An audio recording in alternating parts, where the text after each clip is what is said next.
자, 안녕하십니까. 뉴질랜드 민시장입니다. 뉴질랜드 민시장의 뉴스 플러스. 어떻게 다들 잘 지내고 계신지, 이제 연초가 시작되고, 다음 주부터는 거의 풀리 오픈입니다. 이번 주까지는 좀 오픈한 집도 있고, 안 그런 집도 있지만, 다음 주부터는 거의 풀리 오픈으로 생각하시면 될 것 같습니다. 크라이처치 날씨는 12도, 18도. 오늘은 아주 좋네요. 예, 비도 안 오고, 바람도 많이 안 불고. 어제는 약간 도그 앤 캐치? 그러니까 외국에 이제 개와 고양이가 싸우는 날씨를 이제 좀 변덕이 심한 그런 날씨라고 합니다. 어제는 좀 그랬었습니다. 예. 근데 여러분 그거 아세요? 일본 사람이 레몬을 먹으면 뭐라 그럴까요? 와타시다! 와타시다! 와타시다! 일본 말은 개그의 소재로 쓸까? 좀 애매합니다. 예. 아무튼 숙지하시겠습니다. 자, 처음 뉴스. 어려움을 겪고 있는 주택 구매자와 주택 소유자가 비은행 대출 기관으로 전환. 이게 이제 뭐냐면 우리나라식으로 따지면 이제 제2금융권으로 가는 건데, 이제 이게 뭐냐. 제1금융에서 돈이 안 되니까 제2금융 가는 거예요. 이러면 뭐라고 말씀드려야 되나. 이제 거의 뭐, 바닥까지 가는 건 아니지만 거의 바닥으로 가고 있는 중이다. 라고 말씀드립니다. 일단은 설명, 뉴스를 읽어보겠습니다. 2차 대출 기간은 담보 판매를 통해 집을 팔려는 사람들을 포함하여 어려움을 겪고 있는 일부 주택 구매자와 주택 소유자에게 유용한 옵션으로 입증되고 있습니다. 더 융자받아서, 그러니까 더 융자받아 융자를 내는 거야. 이게 뭐, 빚으로 빚을 막는다. 뭐, 어쩔 수 없는 상황에서 이게 마지막 방법이라고 볼 수 있지만, 이게 거의, 그러니까, 이제, 막판이야, 막판. 예. 2등급은 일반적으로 리버티와 페퍼머니와 같이 주택대출 및 기타 대출을 제공하는 비은행 대출 기관을 말합니다. 이들은 일반적으로 더 높은 이자율을 부과하지만 은행과 다른 대출 기준을 가질 수가 있습니다. 얘네도 근데 다 해주는 게 아니라 캐비엇을 한국말로 뭐라지? 담보물 설정할 때 다 봅니다. 근데 이제 어느 정도 이제 뭐 짱구가 아니니까 얘들도 뭐 잘못됐을 때 왜냐면 은행이 1번이거든. 이런 제2금융권 2번이 그게 제2금융권인데 얘들도 다 뭐 바본가? 뭐 돈 내주고 망하면 망하는 건데. 하여튼 대출 시장의 모기지 자문가인 캐런 테더스는 모기지 담보 매각에 직면한 사람들이 대신 2순위 대출 기관에서도 도움을 구하는 경우가 많다고 말했습니다. 많은 경우 소유주는 모기지 자문사를 통해 조사를 너무 늦게 포기합니다. 그 결과 부동산이 매물로 나와 2차 대출 승인이 되면 취소됩니다. 그렇지. 그렇네. 그러니까 조사 중에 이제 부동산 매물 나오면 취소된다 이거지. 발풋 앤 톰슨의 담보권자 매매의 15%가 소유자가 해당 부동산을 유지하기로 합의했거나 법원의 가처분 명령이 있었기 때문에 중단되었다고 했습니다. 테더스는 비은행 대출 기간을 선택하는 것이 많은 사람들에게 단기적 해결책일 뿐이지만 이를 통해 주택을 유지할 수 있다고 말했습니다. 단기인데 이게 어떻게 주택 유지지? 그러니까 이게요. 제가 항상 이게 무슨 타임이라고 하지? 골든 타임이 늦어버리면 안 돼요. 빨리 해야 돼. 그러니까 사람들이 상황 판단을 빨리 해야 되는 게 이게 뭐 이자가 낮아지고 상황이 좋아질 거다라는 거지만 한편으로는 저는 버릇이 최악의 상황을 항상 생각합니다. 왜냐면 최악의 상황을 생각하다가 좀 좋아지면 내가 뭘 돈을 더 번 것 같고 약간 마음이 부자가 된 것 같아. 근데 최상의 조건을 생각하다가 최악으로 가면은 방법이 없어. 진짜로. 항상 최악으로 생각하면서 이제 골든 타임을 늦지 않아야 되는데 근데 제가 25년 사업을 하면서 수많은 사람을 봤지만 골든타임을 잡는 사람이 그렇게 많지 않아요. 예, 그러니까 사람이 뭐 저도 미련하지만 사람들이 다 미련한 거야. 그러니까 그게 인간인 거야. 그래서 이제 항상 그러잖아. 난 왜가 왜 그럴까? 예전엔 안 이랬는데 이런 식의 얘기를 하는 거고 어떤 사람은 그런 사람도 있어요. 내가 하면 다 안 돼. 그게 뭐냐면 그 사람을 유심히 쳐다보고 있으면 그렇게 행동을 해. 예, 골든타임에 얘기를 하면 잘 안 들어, 사람 말을. 나중에 얘기하면 다 말아먹고 나중엔 내가 하면 그렇지 뭐. 그러니까 왜냐면 그거를 도로 자기가 왜 그랬는지 원인을 파악해야 되는데 자기는 항상 망하면서 생각을 안 하는 거지. 자기가 잘못했다는 생각을. 그러니까 그냥 마지막이 되면 근데 뭐 그러니까 그래도 잘 되는 사람도 있고. 그러니까 항상 저는 제일 무서운 게 뭐냐면요. 장사를 그냥 했는데 잘 됐어. 그럼 그때 어떤 생각을 하냐? 내가 하면 다 잘 돼. 근데 이게 제일 무서운 거거든요. 저도 똑같은 경험했어요. 왜 내가 잘 됐는지 파악해야 되고, 이제 한 번 망가지고 했을 때 뭐냐? 망가져요.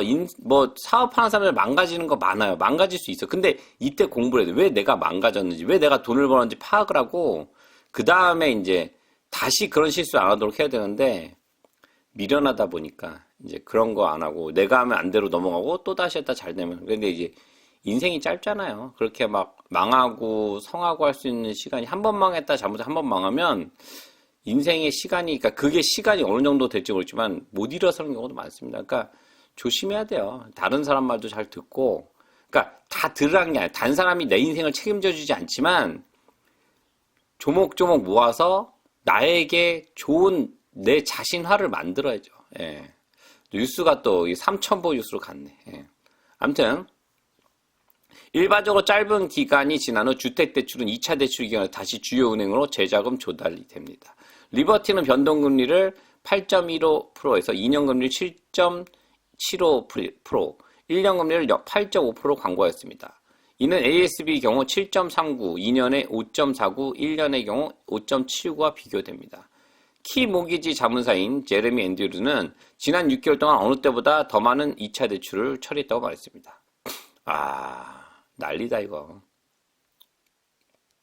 일반적으로 2등급 대출 변동형을 가격 책정 형태고, 고정금리 옵션은 일반적으로 적고 덜 매력적이기 때문에 금리가 상승하는 시장에서 꺼림칙할 수 있습니다. 하지만 금리가 하락하는 시장에서 지금이 더 매력적입니다. 2차 대출 기간의 장점 중 하나는 상자 밖의 수입과 시나리오를 고려할 수 있다는 것입니다. 아무튼 때로는 자산이 강한 고객이 단기적으로 기술적으로 대출 상환할 수 없이도 대출을 받아 이자 비용을 자본화할 수 있습니다. 대출의 추가. 이는 일반적으로 단기에서 중기적으로 부동산을 매각하거나 나중에 다른 자금이나 안정적인 수입이 발생하는 것 같은 종료 전략이 필요합니다. 그러니까 집 내놨을 때 자꾸 은행에서 어택 들어왔는데 내가 그때 막을 수 있는 돈을 약간 융통해가지고 집 팔 때까지 기다린 건데, 저는 항상 말씀드리지만 팔기로 결정이 중요해요. 내가 이걸 유지할 수 있을까 없을까. 그러니까 우리 부부 중에 누가 하나가 잘린다면 그건 워스트 케이스를 생각해서 빨리 그럼 지금 이 순간 빨리 팔아야 되겠다. 이게 갖고 있는 게 능사가 아니에요. 예. 은행 들어오면은 난리 납니다. 예.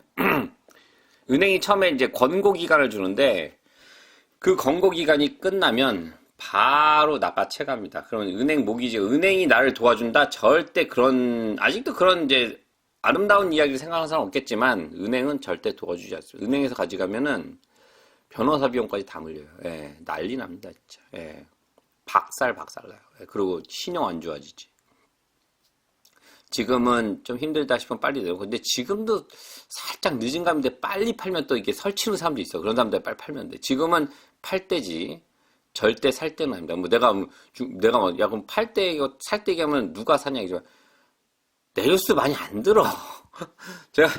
제가 보면 알겠지만, 보통 평균 한 7, 800개밖에 안 나와요. 한국 사람에 관련된 거고, 외국 사람들은, 예, 이민이 요즘 좀 잘 나와서 한 몇 천에 나오지만, 이런 뉴스들은 뭐 많이 나오면 2천에도 나오긴 한다. 예, 아무튼, 그렇습니다. 예. 자, 집 짓는 비용 상승 둔화에도 아직 고통이 많다. 최근 몇 년 사이에 주택 건설 비용이 눈에 띄게 증가하고 있지만, 업계 관계자 중에는 여전히 가격이 높다고 말하는 사람들도 있습니다. 코어로직의 최신 코델 건설비용 지수에 따르면 3개의 침실과 2개의 욕실이 갖춘 단층 단독주택을 짓는 데 비용이 12월 분기 0.6% 증가했습니다. 이는 3분기 절반 수준입니다. 증가율이. 연간 비율은 2022년 10.4%에서 1.2%로 둔화되었습니다. 지금 뭐 재고 떨려고 난리래요. 안 돼가지고. 그리고 이제 회사도 많이 망하고, 일단은 오너들 같은 경우 지금 회사 돌려야 되니까, 일단은 수입보다는 회사 유지에 지금 더 신경을 쓰는 것 같아요. 그러다 보니까 뭐 당연하죠. 건설 비용은 낮아질 수밖에 없는 거지. 예. 코어로지 연구 책임자인 닉 굿올은 증가 속도가 느려진 것은 놀라운 일이 아니라고 말했습니다. 우리는 건설 부분의 침체가 일반적으로 가격 상승을 감소로 이어질 것이라는 것을 알고 있습니다. 그는 코로나19로 인한 공급망 압박은 사라졌고 노동비도 완화되었다고 말했습니다. 일자리가 줄어들고 있기 때문에 사람들이 일자리에 대해 더 경쟁력 있는 가격을 책정해요. 이게 그 얘기예요, 이게. 2분기 동안 카펫 상승 비용이 3% 상승했고 벽 단열재는 3%, 석고보드는 4% 상승했습니다. 하지만 외장 목재 제품은 5% 하락했고 주방 목공 비용은 3% 하락했습니다. 오른 것도 있네. 이제 저거는 필수제인가? 왜냐면 카펫도 지금 요즘 많이 싸졌어요. 거기 가면은 카펫 업체 가면은 내고도 가능합니다. 그리고 더 싸게 하시려면은 신문 찾아보면 신문 카펫 요즘 뭐 인터넷에 있겠다. 신문 옛날 얘기네. 하여튼 뭐 카펫 찾으면 카펫 가격 막 물어보자면 카펫 가격이 완전 이거 고무줄 가격이야. 왜냐면 카펫은 제가 좀 알아요. 제가 많이 인스톨 해봐서 아는데 카펫 판매처입니다. 걔들이. 그래서 카펫 그 샵이 카펫 판매처고 지들이 재고를 갖고 있고 카펫 까는 애들 몇 명 안 돼. 그래서 카펫 인스톨레이션 찾으면 유튜브에 나와요. 유튜브에 구글에 나와요. 그러면은 가서 카펫 가격 흔들고 인스톨레이션 직접 찾아오잖아요. 그럼 싸요. 어떤 경우에는 인스톨레이션 찾아가잖아요. 그럼 걔들이 짜투리가 거기서 방 하나 까는 건 엄청 싸게 할 수도 있어. 진짜로. 제가 직접 해봤고 그리고 칼라들 지들 맞춰와. 왜냐면 짜투리로 걔들이 기술이 있어서 붙여요. 그러니까 카펫 같은 경우는 그런 시간 좋고 벽 단열재는 뭐 이거는 뭐 벽을 뜯어야 섞어보든 이건 건축업자들이 하는 거라서 이거 개인이 어레인지 할 수 있는 게 아닌데 이거야 뭐 그런데 외장 목재는 5% 하락했다.